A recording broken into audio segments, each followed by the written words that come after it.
बहू ने ससुर जी के साथ ऐसा नहीं करना चाहिए। कहानी सुनने के बाद आपके रोंगटे खड़े हो जाएंगे क्योंकि बहुत ज्यादा रोमांटिक कहानी है। ससुर जी ने मुझे इतना मजा दिया कि मेरी चीख निकल गई। मेरा नाम पूनम है। मैं 25 साल की शादीशुदा हूँ। मैं आगरा की रहने वाली हूँ।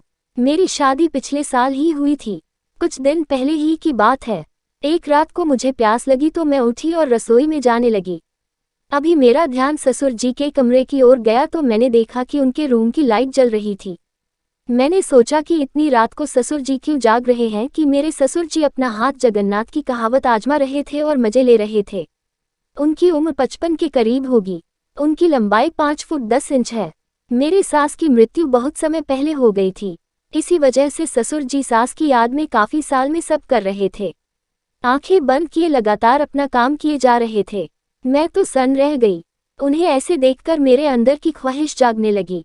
रसोई में पानी पीकर अपने कमरे में गई और मुझे भी मैंने पति को जगाया और कोशिश करने लगी तो कहकर सो गए। जॉब के लिए मुंबई जाने वाला हूँ। कहने लगे कि पहले वह वहां जाकर जब घर ले लेंगे उसके बाद मुझे भी वहां बुला लेंगे। लेकिन मुझे यह सोचकर परेशानी हो रही, मुझे पति के बिना पति का सुख कैसे मिलेगा। फिर मेरे पति मुंबई चले गए। उनके जाने के बाद मेरा मन सुना हो गया। 1-2 दिन तो मैं किसी तरह से बीत गया, लेकिन धीरे धीरे मेरे सब्र का बांध अब टूटने लगा है।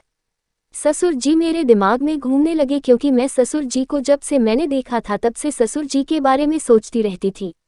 मैं उनसे खूब मजे करना चाहती थी। उसके लिए मैं उन्हें आकर्षित करने के लिए नई साड़ियां खरीद कर लाई क्योंकि वह मेरा गोरा बदन देख सके और मुझे प्यार करने के लिए तरस जाए। एक दिन मैं अपने कपड़े बदल कर आ गई और मैंने वही जालीदार वाली साड़ी पहनी थी। मैं जब ससुर जी को खाना लेकर पहुंची और मैं खाना सही से रखते वक्त अपना पल्लू नीचे गिरा दिया और ससुर जी की नज़र मेरी तरफ आ गई और वहीं पर ठहर गई। इससे पहले मेरे ससुर जी ने मुझे इतनी जान से कभी नहीं देखा था। लगातार मुझे देख रहे थे और मैं खुश हो रही थी कि मेरा प्लान काम कर रहा है। यही कोशिश कर रहे थे कि मुझे उनकी नज़र के बारे में पता ना चले, इसलिए बार बार नीचे नज़र कर लेते थे और फिर मैं मुस्कुराते हुए धीरे से अपना पल्लू उठा लिया। ससुर जी ने खाना खाया और फिर सोने चले गए, मगर मुझे नींद नहीं आ रही थी। आज मैं ससुर जी की आंखों में एक चमक देखी थी, लेकिन मैं कुछ नहीं कर पा रही थी। मैं फिर सोचते सोचते सो गई। उस दिन के बाद से मैं किसी न किसी तरह से अपने ससुर जी का ध्यान अपनी ओर खींचती थी। वो अक्सर मुझे दूसरी नज़र से देखते रहते थे। कुछ दिन बीत गए। फिर एक रात को मैंने लाल रंग की जालीदार साड़ी पहनी। मेरे ससुर जी ने मुझे देखा तो देखते ही रह गए। उन्होंने खाना खाया भी नहीं और थोड़ा खाकर रूम में चले गए। मैंने भी जल्दी से अपना काम खत्म किया और सोने के लिए चली गई।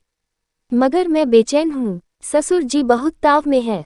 मैं एक बार उनकी हालत देखना चाहती थी, इसलिए मैंने दूध गर्म किया और उनके कमरे में ले गई। मैंने देखा कि वह गुस्से में बड़बड़ा रहे थे। उसके बाद मेरे दरवाज़ा खटखटाया तो संभल गए। उनके माथे पर पसीना आ गया था। मैंने उनकी ओर देखा और हल्की सी मुस्कान हुई। दूध का ग्लास बेड के पास रख दिया और तभी मैं जाने लगी तो ये सब दिखावा ठीक नहीं है। इस बात पर उनको बहुत गुस्सा आ गया और मेरा हाथ अपनी ओर खींचकर मुझे अपनी बाहों में भर लिए और बोले, जब से तेरा पति गया है तभी से मैं तेरी सारी नौटंकी दूर कर दूंगा, और मेरे करीब आ गए। उन्होंने कोई कसर नहीं छोड़ी और किस तरह से हमने मजे किए।